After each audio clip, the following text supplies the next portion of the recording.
Hi మామ, welcome to day 2 from Vasco da Gama. ఇక్కడ నుంచి దగ్గర దగ్గర 42 కిలోమీటర్ ఉంటుంది. 42 కిలోమీటర్కి ఒక 1.5 అవర్ టైం పడుతుంది. మేము మొత్తం ఒక 8 మెంబర్స్ ఉన్నాం. 8 మెంబర్స్కి వాడు చెప్పిన కాస్ట్ వచ్చేసి 1500. రీజనబుల్ అనిపించింది. ఫస్ట్ అయితే 2500 చెప్పాడు. ఇక నేను బార్గెన్ చేసి 1500 తీసుకొచ్చిన. ఒకవేళ మీరు చాలా మంది ఉంటే ఇట్లాంటి వెహికల్స్ ప్రిఫర్ చేయడం బెటర్. ఇది మొత్తం 13 సీటర్స్. ఇంకా వాడు ఇంకా నలుగురిని మాట్లాడడానికి వెళ్ళాడు. వాడు ప్రైస్ కూడా ఎవరికి చెప్పకని చెప్పిండు. సర్లే వాని కష్టం వాడిని కదా, మనం ఏం చేస్తాం దానికి. ఓకే, రీజనబులే అనిపించింది. ఇప్పుడు మనం బస్కి వెళ్ళి లగేజ్ అంతా మోసుకుంటూ వెళ్ళడం చాలా కష్టం. ఇదే వాస్కో డి గామా రైల్వే స్టేషన్. చాలా బాగుంది, అంటే కొంచెం మంచి కలర్ఫుల్గా ఉంది, మంచిగా నైస్.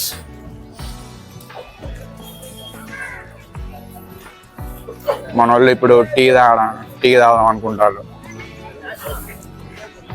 టీ తాగుతా బ్రో? మనోడు చాలా గ్యాప్ వచ్చింది, మన ప్రొఫెసర్ అన్నాడు.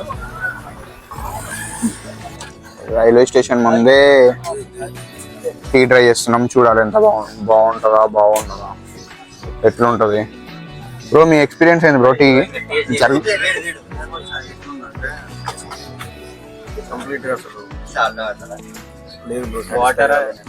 ఇంత బాగాలేదా బ్రో?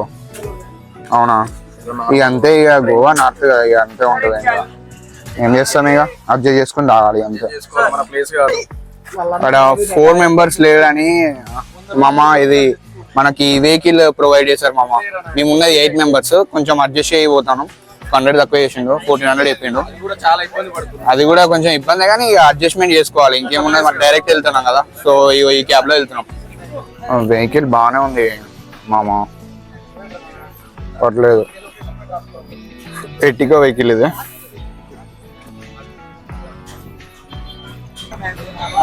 మనం ఇప్పుడు అరపుర ప్లేస్ కనే వెళ్తున్నాం. అక్కడ మనకి రూమ్ బుక్ అయింది. కంఫర్ట్ ఉందా? అందరికి మంచి కంఫర్ట్ ఉందా? ఇరికిరికి ఉందా? ఇక మనం ఏం చేస్తాం, అడ్జస్ట్ కావాలి కదా. ఓకే, ఇక అడ్జస్ట్ అయ్యి వెళ్తున్నాం. ఇంకా ఇక తప్పదు. ఇంకా బస్సెస్ వెళ్దాం అనుకున్నాం, కానీ బస్సెస్ ఇంకా కొంచెం వేరే లెవెల్ ఉన్నాయి. కాకపోతే అది చాలా రీజనబుల్ ప్రైజెస్, అంటే చాలా తక్కువ ప్రైజెస్ ఉంటాయి. బస్ ప్రిఫర్ చేయండి వెళ్తే. ఒకవేళ లేకపోతే కంఫర్టబుల్గా వెళ్ళాలంటే ఇట్లా కార్కి వెళ్తే ఇంకా చాలా బాగుంటుంది అట్లా.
అమ్మ ఇప్పుడే విల్లాకి రీచ్ అయినా, చూపిస్తా మా విల్లా ఎట్లుందో.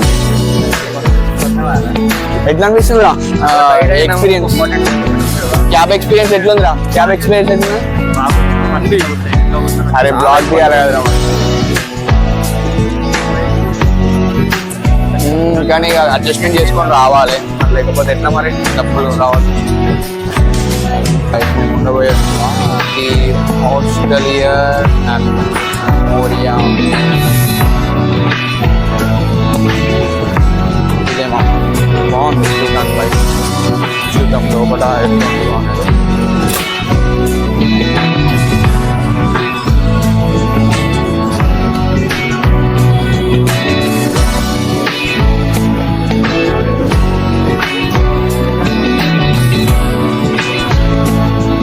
ఇదైతే వరస్ట్ ఎక్స్పీరియన్స్ మామ. అసలు మా వాడు తెలిసినోడు ఉన్నాడని విల్లా కాడికి వచ్చినాం. కాకపోతే ఏమైందంటే ఇవాళ డైరెక్ట్ ఆన్లైన్ లో వేసుకోని షాక్ న్యూస్ ఇచ్చింది మామ. మీరు ఎప్పుడైనా గుర్తుపెట్టుకోండి, తెలిసినోడు ఉంటేనే ఇక్కడ గోవాలో వర్కౌట్ అవుతుంది, లేకపోతే చాలా ఇబ్బంది పడాల్సి వస్తుంది. ఇంకా మేము వేరే హోటల్ కి కాల్ చేసినాం ఇప్పుడే. వాడు ఏం చెప్పిందంటే ఇక్కడనే 600 మీటర్స్ లా ఇక్కడనే దగ్గరే ఉన్నాయని చెప్పిండు. లొకేషన్ పట్టుకుని వెళ్తున్నాం, చూడాలి అక్కడ రూమ్స్ ఎట్లుంటుందో. పర్ ఒక రూమ్ వచ్చేసి 2000 చెప్పాడు, రీజనబుల్ ప్రైస్. చూద్దాం అక్కడ పోయినాక ఏమవుతుందో.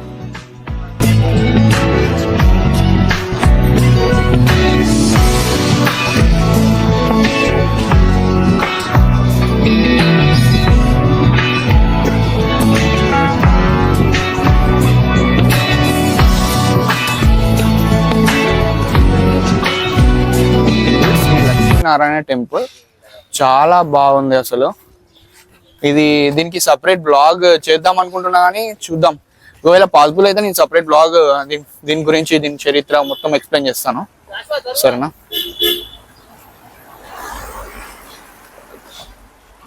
చాలా బాగున్నది చూడండి మామ. ఇప్పుడే వచ్చిన మామ హోటల్కి. చూద్దాం లోపల ఎట్లుంటుందో. ప్రతిదీ మీకు క్లారిటీగా ఎక్స్ప్లెయిన్ చేసి చెప్తాను. బయట నుంచి అయితే బాగానే ఉంది. నాకు తెలిసి ఇక్కడ స్కూటీస్ కూడా రెంటల్ ఇస్తారేమో, ఇవన్నీ రెంటల్ బైక్స్. చూద్దాం ఏమవుతుందో. మా వాడు ఈ లగేజ్ పట్టుకొని మస్తు ఇబ్బంది పడుతున్నాడు. ఎందుకు తెచ్చిండో వానికే తెలియదు. You're comfortable? Nice bro. అంతేనా? బా ఎక్కడ వాసన వస్తుంది కదా. నేను రూమ్ చూపిస్తా. మేము బుక్ చేసింది ఇక్కడ వచ్చినాక ఒక సైట్లో బుక్ చేసాం. ఇది రూమ్ 2000 చూపిస్తా, ఈచ్ అండ్ ఎవ్రీథింగ్. ఈ రూమ్ 2000 అన్నట్టు. మొత్తం మేము ఎంతమంది అంటే 8 మందికి 2 రూమ్లు. మొత్తం మనిషికి 450 రూపీస్ పడుతుంది పర్ డే. మేము 2 days ఉంటున్నాం. 900 రూపీస్ పర్ పర్సన్ పడుతుంది. మంచిగా ఉంది మా రూమ్ మాత్రం మంచిగా ఉంది. బెడ్ చూడండి, కర్టన్ ఇచ్చారు. ఇక్కడ మనకు ఫ్రిడ్జ్ కూడా ఉంది. ఫ్రిడ్జ్ కూడా బాగానే ఉంది. ఫ్రిడ్జ్ ఓకే, ఫ్రిడ్జ్ బాగుంది. మనకు స్టవ్ కూడా ఇచ్చిండు. ఏసీ రూమ్ అమ్మ. బెడ్ కూడా చాలా బాగున్నది. AC room. టీవీ కూడా ఇచ్చిండు చూడండి, టీవీ. అండ్ ఇది మన బాల్కనీ అమ్మ. బాల్కనీ కూడా వేరే లెవెల్ ఉంది. చూపిస్తా బాల్కనీ. బాల్కనీ కూడా చాలా బాగున్నది. పీషియస్ మొత్తం చాలా అంటే చాలా బాగున్నది బాల్కనీ. నెక్స్ట్ లెవెల్ ఉన్నది బాల్కనీ, చాలా బాగున్నది. క్రేజీ ఉంది రూమ్. ఇది బాల్కనీ అవుట్ సైడ్. ఇది బయట కూడా వండుకోవచ్చు మనం. సపరేట్ డిన్స్ ఎక్కువ మంది ఉంది. ఏమమ్మా ఇప్పుడే ఫ్రెష్ అప్ అయినాం. ఫ్రెష్ అప్ అయ్యి ఇప్పుడే బైక్ రెంటల్ తీసుకున్నాం. 4 స్కూటీలు తీసుకున్నాం. మొత్తం ఈచ్ వన్ వచ్చేసి 350 రూపీస్ ఏమో పడ్డది. మొత్తం 4 days కి 2 days కి తీసుకున్నాం. 2 days కి 2800 ఏమో కట్టినాం మొత్తం. మనకు స్టార్టింగ్ పాయింట్ గోవాలో వచ్చేసి అగోడా ఫోర్ట్. దాని తర్వాత సింక్వేరియం అంటే మీకు మనకు హార్ట్ అటాక్ సినిమాలో టర్బెన్స్ లాగా వస్తుంది ఫైట్ సీన్, చాలా బాగుంటుంది. దాని తర్వాత కాండోలియం బ్రో. దాని తర్వాత కలంగొట్టు వస్తుంది. దాని తర్వాత బాగా మళ్ళీ అంజనా, వెగతారు, చొప్పర ఫోర్ట్ బ్రో. వెగతార్ దాటుకున్నాక మీకు అరంబోల్ బీచ్ వస్తుంది. అరంబోల్ బీచ్ అనేది మీకు ఇక్కడ నుంచి 24 కిలోమీటర్స్ వస్తుంది రైట్ సైడ్ లో. చాలా డీసెంట్ గా ఉంటుంది. కానీ ఏంటంటే ఇప్పుడు అంత వర్క్ మీ మైండ్ డీసెంట్ గా ఉండాలి, కొద్దిగా మన ఇండియాలో ఉండేటట్టుగా చాలా డిఫరెంట్ గా ఉండాలనుకుంటే మీరు అక్కడికి వెళ్ళిపోవచ్చు. దాని తర్వాత చొప్పర ఫోర్ట్ ఉంటుంది. మీకు ఇక్కడ నుంచి మనము నార్త్ గోవాలో మిడ్ లో ఉన్నాం బ్రో. మీకు లెఫ్ట్ సైడ్ అంతా కొద్దిగా క్లమ్జీగా ఉంటుంది, రైట్ సైడ్ అంతా డీసెంట్ గా ఉంటుంది. అది బ్రో. మీకు ఫస్ట్ స్టార్టింగ్ అగోడా ఫోర్ట్ వస్తుంది, అగోడా తర్వాత సిక్వేరియం తర్వాత కాండోలేము, దాని తర్వాత కలంగట్, దాని తర్వాత బాగా, దాని తర్వాత అంజునా, దాని తర్వాత వెగతారు, దాని తర్వాత మరంబలు వస్తుంది బ్రో. మీకు అంజనా, వెగతారు, అలంబులు అనేది రష్యన్ బీచెస్ అన్నమాట, చాలా డీసెంట్ గా ఉంటాయి. అది బ్రో నార్త్ గోవా మీకు కంప్లీట్ అవుతుంది. నైట్ వచ్చేసి క్లబ్కి వెళ్ళిపోండి. పర్ డే ఇప్పుడు డేలో కంప్లీట్ చేసుకోవచ్చు కదా? కంప్లీట్ చేసుకోవచ్చు. ఓకే. నార్త్ గోవా మొత్తం 30 కిలోమీటర్స్ రేడియస్ లోనే ఉంటుంది బ్రో. నేను చెప్పినట్టుంటే మీరు కన్ఫర్మ్ ఇది అయిపోతుంది. 100 కూడా రాదు. వెహికల్ తిరగడం 100 రాదు బ్రో. టిఫిన్స్ వచ్చి వర్షాల్లో బాగుంటుంది బ్రో. వర్ష మీకు స్ట్రైట్ వెళ్ళి ఫస్ట్ పెట్రోల్ పట్టించుకోండి బ్రో. పెట్రోల్ పట్టించేసుకున్న తర్వాత లెఫ్ట్ సైడ్ లో పోతా ఉంటే మీకు అక్కడ అర్పురా చర్చ్ వస్తుంది.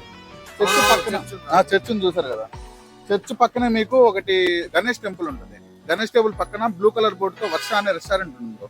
అక్కడికి వెళ్ళిపోండి, బాగుంటుంది తెలుగు ఫుడ్, అందరికి అక్కడే నచ్చుతుంది. Okay, thank you. ఇది మామ మనకు ఉన్నది. ఇది ఇలా డైలీ ప్లాన్. ఇవాళ ఎట్లయినా నార్త్ గోవా మొత్తం కంప్లీట్ చేయాలి. అది మామ ఇప్పుడే బండిలో పెట్రోల్ కొట్టించినాం. 400 ఫుల్ ట్యాంక్ అయిపోయింది. ఫస్ట్ పోయేది ఎక్కడికి రా? ఫస్ట్ హోటల్కి వెళ్తాం, ఎందుకంటే బ్రేక్ఫాస్ట్ చేయలేదు. ఇంకా బ్రేక్ఫాస్ట్ చేసేసి స్టార్ట్ అవుతాం ఇక ట్రిప్. ఇప్పుడే స్టార్ట్ అయినాం. బీచ్ వచ్చేసి క్యాండలిన్ బీచ్. ఫస్ట్ దగ్గరలో ఎక్కడైనా టిఫిన్ ఉంటే చూసేసి అక్కడ తినేసి మళ్ళీ ఆ బీచ్కి స్టార్ట్ అవుతాం. ఫస్ట్ అయితే అక్కడికి వెళ్ళాలి, క్యాండలిన్ బీచ్. అక్కడ మొత్తం నేనంతా మంచిగా బ్లాగ్ చేసి చూపిస్తా, ఓకేనా? See you there. ఇప్పుడే హోటల్ కాడ అయినాం బ్రేక్ఫాస్ట్ చేద్దామని. ఇదేదో Varsha Puri restaurant, veg restaurant. చూద్దాం ఎట్లుంటుందో. దోశ ఇప్పుడే ఆర్డర్ చేసినాం, అమ్మ వచ్చింది. చూడడానికి అయితే బాగానే ఉన్నది, మరి టేస్ట్ చేస్తే ఎట్లుంటుందో మా వాళ్ళు చెప్తారు. ఇప్పుడు తినరా?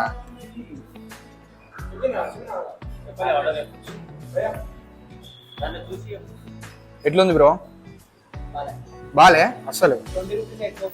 అవునా? 80 రూపీస్ పెట్టి తీసుకున్నాం బ్రో దోశ.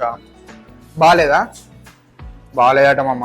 చూడండి, గోవాలో ఫుడ్ అంటే అంతంత మాత్రమే ఉంటుంది. సో బెటర్గా మీరు అండుకుంటే బెటర్, కానీ అండుకునే టైం లేదు. బేసిక్గా 2 days కదా మన ట్రిప్. సో అట్లా అనేసి బాలే. టిఫిన్ బాలే, అంతా చెత్తకుండా. చట్నీ ఒకటి బాగాలేదు, కానీ సాంబార్ మాత్రం సూపర్ ఉంది. సాంబార్ ఎట్లా? సాంబార్ బాగాలేదు. రేటు మాత్రం అంతే. ఇంకా మన గోవాలో మనం ఏం చేయలేదు. అదే కూడా కదా, కరెక్ట్. ఎట్లుంది బ్రో? అవునా? ఓకే. అలా టీ ఆర్డర్ చేసినాం. టీ కాస్ట్ వచ్చేసి 20 రూపీస్. చూడాలి టేస్ట్ ఎట్లుందో. టేస్ట్ చేస్తున్నా ఫ్రెండ్స్, ఎట్లుంది చెప్తాను. టీ మాత్రం బాగుంది. టీ అయితే ఓకే, పర్లేదు, డీసెంట్ ఉంది. 20 కూడా రీజనబుల్ ప్రైస్. 10 ఉండాలి, కాకపోతే 20 అడ్జస్ట్ అవ్వాలంటే. ఇదే కలాంగట్ బీచ్ ఎంట్రన్స్ చూపిస్తా. Entrance first beach. గోవా వచ్చిన తర్వాత కలాంగట్ బీచ్కి వచ్చేసినాం. బాగా బీచ్ అనుకున్నాం, కానీ నైట్ ఇంకా బాగుంటుంది బాగా బీచ్. సో బాగా బీచ్ నైట్కి షిఫ్ట్ చేసినాం. సో ఇప్పుడైతే కలాంగట్ బీచ్కి వచ్చేసినాం.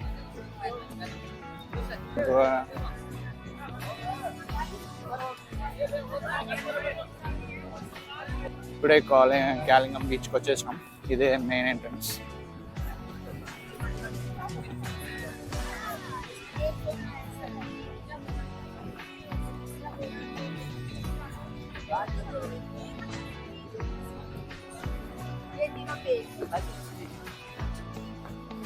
ఇదే ఎంట్రన్స్. చూడండి, చాలా బాగున్నది వైపు. ఎండ కొడుతుంది కాబట్టి మీకు బ్లాక్ అవుపిస్తుంది.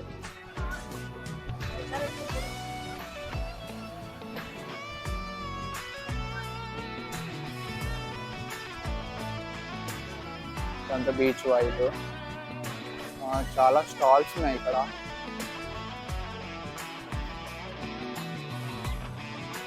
క్యాండలిన్ బీచ్లో మామ ఇప్పుడే క్యాండిగోనం బీచ్కి వచ్చేసినాం. బీచ్ వైపు మాత్రం వేరే లెవెల్ ఉంది. చాలా మందే ఉన్నారు ఇక్కడ, పబ్లిక్ అసలు మామూలుగా లేరు. వీకెండ్ కాబట్టి మ్యాక్సిమం ఉంటారు, కానీ ఇక్కడ మాత్రం చాలా మంది ఉన్నారు. ఎందుకో అర్థం కాదు, ఫుల్ మంది ఉన్నారు ఇక్కడ. చూడండి, చాలా మంది అంటే చాలా మంది ఉన్నారు. చూడండి అసలు చూడండి, చాలా అంటే చాలా మంది ఉన్నారు. సో ఇప్పుడే వచ్చేసినాం. ఎండ కూడా అంతేం లేదు, ఓకే నార్మల్గానే ఉంది, అంత వేడేం లేదు. హ్యూమిడిటీ కూడా ఇప్పుడు పొద్దునైతే మొత్తం వర్షమే పడ్డది. సో అట్లా బీచ్ అయితే సూపర్ ఉంది. చూడండి మీరు కూడా, వైపు మంచిగా ఉంది.